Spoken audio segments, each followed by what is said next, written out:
Talanoa Ili is USC's latest addition from Kahuku, Hawaii High School and the city where he is from in the class of 2026. 6'3", 215 pounds, top 100 player in the 2026 class. He has a 94 overall grade from 24/7 Sports, third best linebacker in America according to 24/7 Sports, number one overall player in Hawaii per 24/7 and the composite. From a composite standpoint, he's the fourth best linebacker with 0.9616 overall grade. And he committed to USC, primarily recruited by Rob Ryan, their linebackers coach. He visited the Trojans on June 6th. This is a pretty big commitment in a class that I've noticed is really focusing on what a lot of us would consider, quote, Big Ten positions. More so in almost air quotes than quotes, because yeah, you have to recruit quarterback, you have to recruit wide receiver. It's not just all about trench play and defense. That's the mistake that Iowa and some of these other programs make. But USC isn't doing that. Riley's already a master at quarterbacking, at developing the QB position, at scheming things up to make the quarterback as successful as he can be. And I love their wide receivers coach, Dennis Simmons. Love him. I think he's one of the best in the business.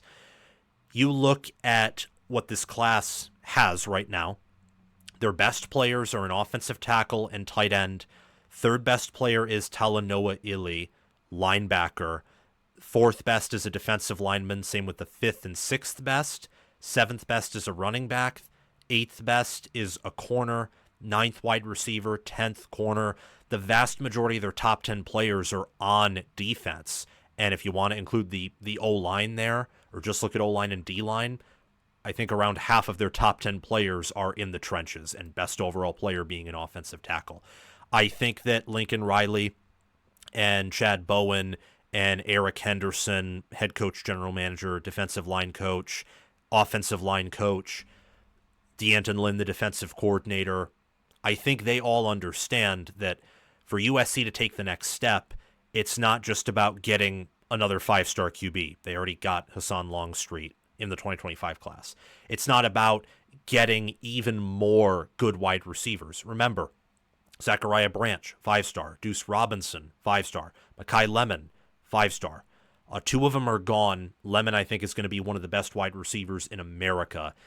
And they still have, I think, plenty of good wide receivers behind him and around him, like Jacoby Lane, for example. And I imagine someone who we don't know about yet is going to have a good year there. They need to build in the trenches. They need to build at linebacker, providing depth besides just having Eric Gentry and some other young players. I mean, that's why they got Tamir Robinson in the portal. They needed more depth. And Eric Gentry is going to be gone after this year. So having another freak athlete at that position can certainly help. And I think that's where Talanoa Ili comes in. And to have 29 commits in the month of June, it seems like USC is going to hold on to at least most of them, as a lot of them are from the West Coast, from California. It's insane. It's absolutely insane. And if you haven't already, especially if you're a USC fan, please like, subscribe, hit the bell, and also comment your reaction to this commitment specifically and where you think USC's recruiting class will finish. I've made several videos about USC's recruiting endeavors. And last season, it all fell apart. But this season, they're focusing more on the West Coast and trying to lock that down more than ever before.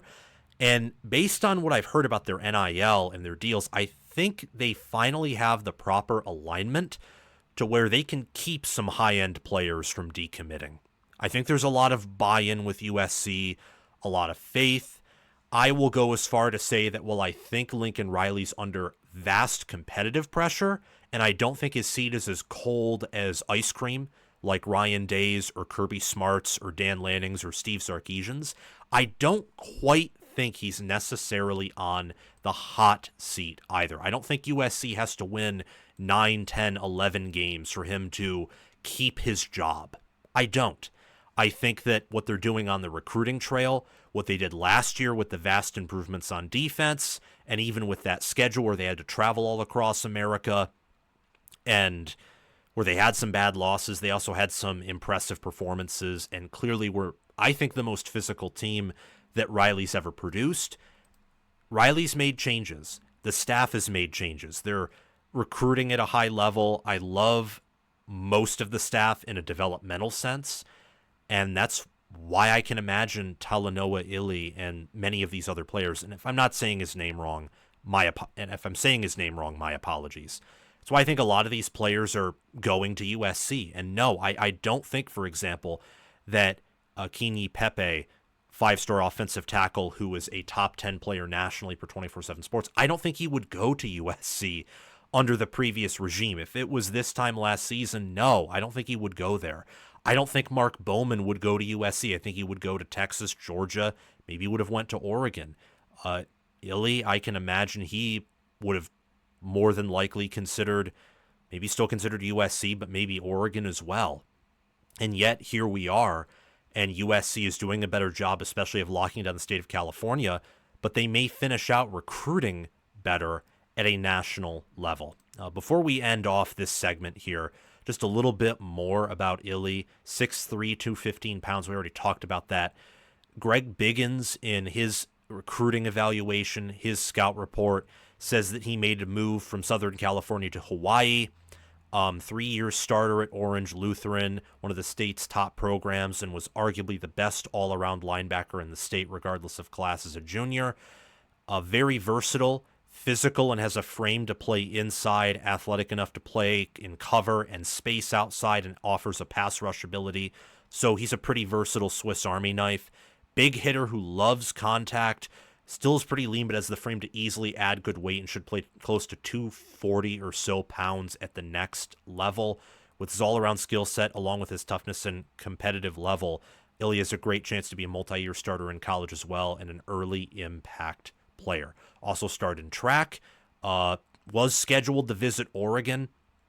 I do not know if that's still going on, but was scheduled to visit there, scheduled to visit Notre Dame. In fact, I think visited Notre Dame and then committed to USC on his visit for June 15th, visited Oklahoma. So a lot of top contenders, Notre Dame and Oklahoma, who've been better on defense, much better on defense recently than USC, were in contention, and yet USC got him. So awesome win for Lincoln Riley, for D'Anton Lynn, Rob Ryan, and Chad Bowen. I imagine this USC recruiting class is going to hover around 30 to 35 commits in that range. And if they can hold on to the majority of these guys, I think they will sign at minimum a top 3, top 5 class to end the year. If they can hover around 30 to 35, like I think they can, they'll definitely sign the number 1 class just based on quantity alone, along with being one of the higher end quality classes in the 2026 cycle.